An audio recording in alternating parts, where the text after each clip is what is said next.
안녕하세요. 도서 마케터이자 편집자 김민입니다. 성공한 부자들에게 성공의 비결을 물었더니 공통된 답변이 나왔다고 합니다. 바로 운입니다. 삼성그룹의 창업자인 이병철 회장도 성공을 3가지 요소로 말했습니다. 운, 둔, 근. 운이 좋고 고지식하며 끈기가 있어야 한다는 이야기입니다. 포브스 400대 부호 중 한 사람인 석유 재벌 레이디 헌트가 이렇게 말합니다. 만일 운과 지능 중 하나를 선택해야 한다면 나는 운을 택하겠어요. 행동경제학의 창시자 데니얼 카네만도 비슷한 말을 했습니다. 성공은 재능과 운으로 결정된다. 여기서의 운은 운의 기세를 말하기도 하는데요. 기세, 행운의 움직임이고 그 움직임에는 일정한 흐름이 있습니다. 그 흐름을 타고 가는 사람들이 행운아입니다. 올림픽에 출장하는 선수들은 다 열심히 하지만 그것이 전부는 아닙니다. 상승세라는 말에서 보이듯 운의 흐름을 탄 선수들이 더 두각을 나타냅니다. 뒤처져 있더라도 그 흐름을 잘 탄다면 상대방보다 더 유리할 수 있습니다. 운의 흐름을 탄 사람들은 물이 흘러가는 방향으로 노를 젓는 셈이니 노력에 비해 몇 배의 가속이 붙습니다. 부자가 되는 길 또한 같습니다. 운의 흐름을 탄다면 같은 노력을 해도 쉽고 훨씬 빠르게 효율적으로 부자가 될 수 있습니다. 요즘 부와 행운을 끌어당기는 힘으로 핫한 책 한 권이 있습니다. 바로 해빙입니다. 수호서대에서 출판했고요. 저자는 이서윤, 홍주연입니다. 대한민국 상위 0.01%가 찾는 행운의 여신 이서윤과 이서윤에게 해빙을 배우고 해빙을 실천한 홍주연입니다. 작가 소개를 조금 자세히 보면요. 이서윤은 사주와 관상에 능했던 할머니의 발견으로 7살 때 운명하게 입문했습니다. 할머니가 본 어린 소녀의 삶은 행운을 불러오는 운명이었습니다. 할머니의 지원과 이서윤의 신념으로 주역과 명리학, 자미두수, 점성학 등 동서양의 운명학을 빠짐없이 익혔고 10만 건의 사례를 과학적으로 분석했습니다. 이미 고등학생 때부터 자신을 찾아오는 부자들의 자문에 응했고 이후 연세대 경영학과 서울대 행정학과를 진학해 세상에 필요한 공부를 했습니다. 미국과 유럽 등지를 오가며 세계 각지 운명학 대가들과 교류하여 내공의 깊이를 더했습니다.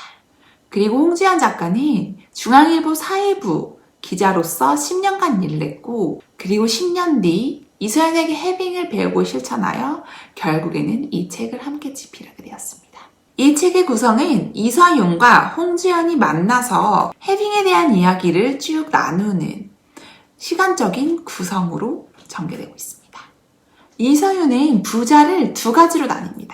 진짜 부자와 가짜 부자. 이서윤은 10만 명의 데이터를 분석한 결과 진짜 부자의 공통점을 찾았습니다. 그들은 모두 해빙을 하고 있다는 것입니다. 그들이 부를 형성하는 과정을 봐도 해빙은 분명 부로 가는 가장 빠르고 효율적인 방법이었다고 합니다. 해빙을 설명하기 전에 먼저 하나 질문을 하겠습니다. 에너지와 물질 중에 어떤 것이 먼저일까요? 우리의 감정은 대표적인 에너지이고 돈은 물질 중에 하나입니다. 이 책에서는 긍정적인 에너지로 돈을 누리면 더 큰 돈이 찾아온다고 이야기합니다. 바로 원인과 결과입니다. 에너지는 원인이고 물질은 결과입니다. 진짜 부자는 돈을 쓰면서 그것을 누릴 줄 알았습니다. 지금 주머니에 얼마가 있는지는 그렇게 중요하지 않습니다. 해빙은 단돈 1달러라도 지금 나에게 돈이 있다는 것에 집중하는 데서 시작합니다. 그 감정이 커질수록 돈을 벌 수 있는 내 능력에 감사하게 됩니다. 돈을 벌어진 세상에도 감사하게 되고 그렇게 더 큰 돈이 돌아올 것을 아는 것. 그것이 바로 진짜 부자의 마음인 것입니다. 진짜 부자의 한 예가 있습니다. 일본의 경영의 신 마쓰시다 고노스케는 이렇게 이야기합니다. 하늘이 주는 3가지 은혜가 있습니다. 가난한 것, 허약한 것, 못 배운 것이 그건이죠. 그 은혜 덕분에 성공할 수 있었습니다. 가난한 덕택의 성실함의 중요성을 일찍 깨달았고 허약하게 태어나서 건강의 소중함을 알고 몸을 아낄 수 있었습니다. 또 초등학교 4학년 때 중퇴했기 때문에 항상 배움에 관심을 가졌습니다. 남들이 불행하다고 여기는 환경에서도 맞쓰시다는 해빙을 마음에 품었습니다. 그는 자신이 가진 것에 집중했고 그것의 긍정적인 면을 보았습니다. 그 결과 불우했던 소년은 일본 최고의 부자가 될 수 있었습니다.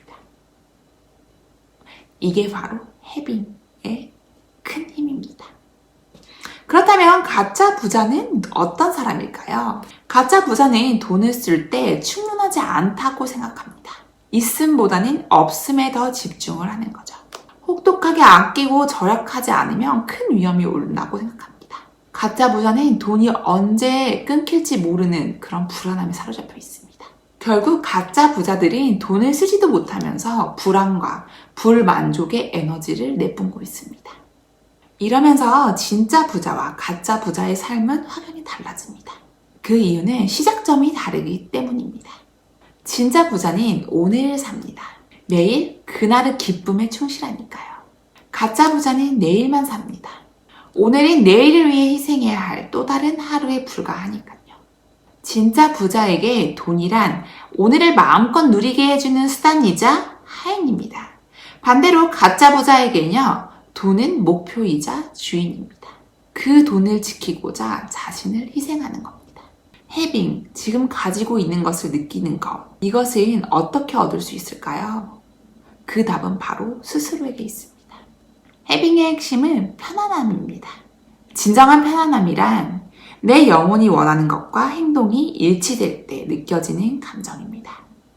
흘러가는 물 위에 떠 있으면서 자연스럽게 몸을 맡기는 느낌 말이죠. 이 감정이 바로 우리를 부자로 이끌어줄 힘입니다. 이 컵이 부자의 그릇이라면 이 안에 있는 물은 돈입니다. 이 컵이 마구 이렇게 흔들리면 어떻게 될까요? 물이 출렁출렁 굉장히 불안하죠. 물컵이 갈팡질팡 흔들리면 돈은 온전히 있을 수 없습니다. 결국 마음이 편안할 때 이 안에 물이 차분해집니다. 이서연이 만난 부자들은 대부분 돈에 대한 편안한 마음을 가지고 있었습니다. 부자여서 마음이 편한 것이 아니라 돈에 대해 가지고 있는 마음이 편안하기 때문에 부자가 된 것입니다. 알리바바 마윈 회장의 일화가 하나 있습니다. 마윈은 남들처럼 기분 나빠, 스트레스 받아 라는 말을 하지 않고 편안하지 않아 라는 말을 한다고 합니다. 마음이 편안하지 않다는 말은 편하지 않기 때문에 편안함으로 가고 싶다는 말을 뜻합니다. 우리의 뇌는 부정문을 인식하지 못합니다. 해당 단어에서 떠오르는 이미지만 입력합니다. 예컨대 편안하지 않아 라고 말한다면 편안을 입력합니다. 반대로 짜증나 라고 말하게 되면 짜증만 인식하게 되는 겁니다. 마음이 편안하지 않다라는 말은 결국 편안한 상태가 본인에게는 가장 보편적이고 기본적인 마음가짐이라는 뜻입니다. 해빙 가지고 싶다. 부자가 되고 싶다. 간절히 원하면 이루어질까요? 많은 자기계발서에서 이렇게 얘기하죠. 하지만 이 책에서는 간절히 원하면 이루어지지 않는다고 이야기합니다. 무엇인가를 간절히 원할 때 나의 마음은 편안한가요? 솔직히 말하면 편안하지가 않습니다. 간절히 원할수록 혹시나 미래에 안 이루어질까에 대한 조바심과 불안이 함께 공존합니다. 간절히 원하는 마음은 결핍에 집중하는 겁니다. 나한테 지금 없다고 느끼기에 그런 마음이 생기는 거죠. 하지만 이런 불편함은 돈을 밀어내고 무의식의 없음을 끊임없이 입력합니다. 결국 해빙과는 반대 방향으로 나아가는 것입니다. 사람들은 결핍이 강하면 강할수록 더 간절히 원하게 됩니다. 결국 악순환인 거죠. 처음부터 해빙을 가지는 것은 쉽지 않습니다. 그럴 때는 해빙을 익숙하게 하기 위해서 해빙 노트를 써보세요. 물살을 타고 있는 순간에는 내가 어디로 가고 있는지 잘 알 수가 없습니다. 그런데 점을 찍은 뒤 그것을 연결하면 전체의 흐름을 볼 수 있습니다. 해빙 노트를 쓰는 것도 바로 그러한 점을 찍는 과정입니다. 하나씩 기록하다 보면 어디로 향하고 있는지를 알 수 있습니다. 누구에게나 타고난 그릇은 있다고 합니다. 그 그릇을 얼마나 채울지는 사람마다 다 다르겠죠. 돈이 없는 사람이라고 해서 꼭 그릇이 작은 것은 아닙니다. 물론 빌 게이츠처럼 엄청나게 큰 그릇을 타고난 사람도 있을 겁니다. 하지만 대부분의 사람들은 300만에서 700만 달러 정도의 재산을 담을 수 있는 그릇을 가지고 태어난다고 합니다. 한국 돈으로는 30억에서 80억 정도를 이야기합니다. 안타깝게도 많은 사람들이 그 그릇을 채우지 못하고 죽습니다. 자신의 그릇을 4분의 3 정도만 채워도 누구나 풍요롭고 만족스러운 삶을 살 수 있습니다. 물을 다 채우고자 한다면 다양한 방법이 있겠지만 가장 효율적이고 빠른 방법은 해빙입니다. 해빙은 불을 끌어당기는 힘입니다. 같은 노력을 하더라도 더 많은 물을 채울 수 있게끔 만들어줍니다. 이 모든 것은 자신이 갖고 있는 감정만으로도 충분히 조절할 수 있습니다. 우리 모두 해빙을 시작하여 우리의 물그릇을 차곡차곡 채워넣는 건 어떨까요? 부와 행운을 끌어당기는 힘, 해빙. 바로 이 책을 추천합니다.